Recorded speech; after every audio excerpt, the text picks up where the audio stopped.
J'ai la foi que dans un futur, même des générations après, vous allez lire.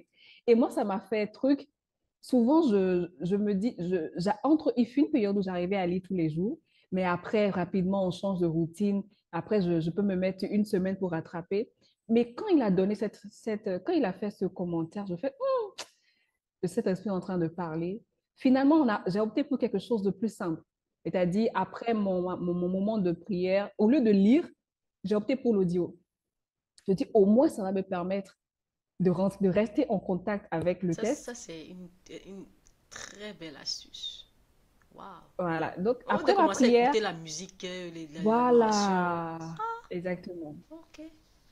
Donc, après ma prière, je m'assieds J'achète. et j'écoute l'audio. Au moins, le test, au moins, ça va me permettre de rentrer, d'épouser le test, tu vois. Et après cela, et maintenant, je continue la journée. Moi, je sais que quand le pasteur va demander, est-ce que tu as lu aujourd'hui? Je vais dire oui. Ah, ok, ok, ok. Au jour numéro 11, le pasteur pouvait donner un exemple où il regardait un groupe de personnes en train de revendiquer dans un pays arabe, je pense que c'était un pays de Daesh, quelque chose dans le genre.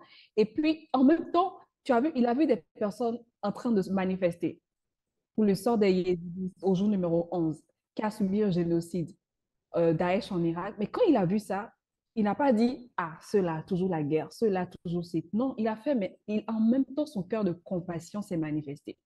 Et puis il a dit, oh Seigneur, si est-ce que je pouvais aller dans ce pays, leur annoncer l'évangile pour leur apporter la vie. En même temps, il y a une voix là qui a parlé, qui lui disait, mais toi, avec tout ce que tu fais là, tu veux toujours aller, qu'est-ce que tu vas faire en Irak? Mais automatiquement, il a su recadrer, il a pensé à son Dieu qui l'a aidé depuis qu'il était en jeune, Pasteur Mohamed, sur les bons à l'âge de 15 ans. Aujourd'hui, avec le temps, il a pu faire partie tout un cargo d'avions dans des pays pour aller évangéliser. Il s'est rappelé en fait de ce Dieu-là qui était là quand il ne manifestait pas grand-chose. Il a vu la différence, il a dit, je n'oublierai pas. Et le fait qu'il a fait cette comparaison, le Saint-Esprit lui a dit, tu vois, juste le désir, il n'est même pas encore parti, juste le désir de toucher ce peuple fait en sorte que je t'ouvrirai les portes. Mhm. Et moi, quand je parlais tout à l'heure de côté pratique, il y avait une série de choses à faire le mois dernier. Et vu le budget serait, je me disais, mais comment ça allait être possible? Mhm. C'était pas possible en fait, parce que psychologiquement, je pouvais me dire que c'était pas possible parce que j'avais pas peut-être le moyen, j'avais pas le budget.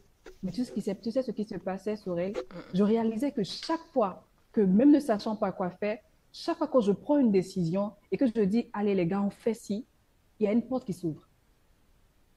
Il y a une autre qui s'ouvre. Il y a une autre qui s'ouvre. Ça veut dire qu'en fait, en début de journée, je n'avais aucune idée de comment la journée allait se passer. Je n'avais aucune idée de comment j'allais dérouler ce programme, mais j'ai juste une idée. On prend le premier, on fait ci, juste le first step. Mais je réalise que en allant faire ça, arriver là-bas, quelque chose s'organise et puis on m'envoie quelque part là-bas. De là-bas, on m'envoie quelque part là-bas. Ça, De c'est un m'envoie, je m'en témoignage vais là-bas. puissant. J'ai dit, mais attention.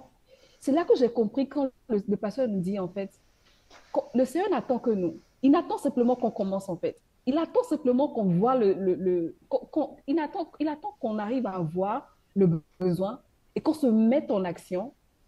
Et c'est là qu'il a compris, j'ai compris qu'elle a dit, je vais toujours t'envoyer des ressources. C'est pour dire quoi, le jour 11 m'a montré que les ressources sont disponibles.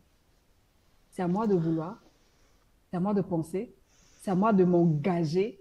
Et on va subir le surnaturel parce que ça va juste venir comme ça. Tu ne peux pas savoir, tu ne peux pas programmer. Fais juste confiance au Saint-Esprit. Pose le premier pas. Tu seras étonné de ce qui est caché derrière l'obéissance. Donc Waouh. voilà un peu, Sorel.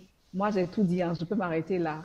Non, mais c'est Donc, super. Ce que tu viens de donner là, on peut arrêter ici. Parce que sincèrement, une chose que tu as dit qui ressort beaucoup dans les différents points que le pasteur a expliqué par rapport à comment développer la mentalité, cette mentalité-là et gagner en sagesse et vivre vraiment cette abondance. Parce que nous sommes dans l'année de l'abondance.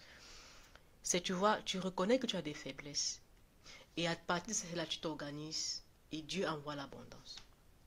Parce que parfois, on reconnaît qu'en effet, mais on s'arrête là, on ne fait plus rien du tout.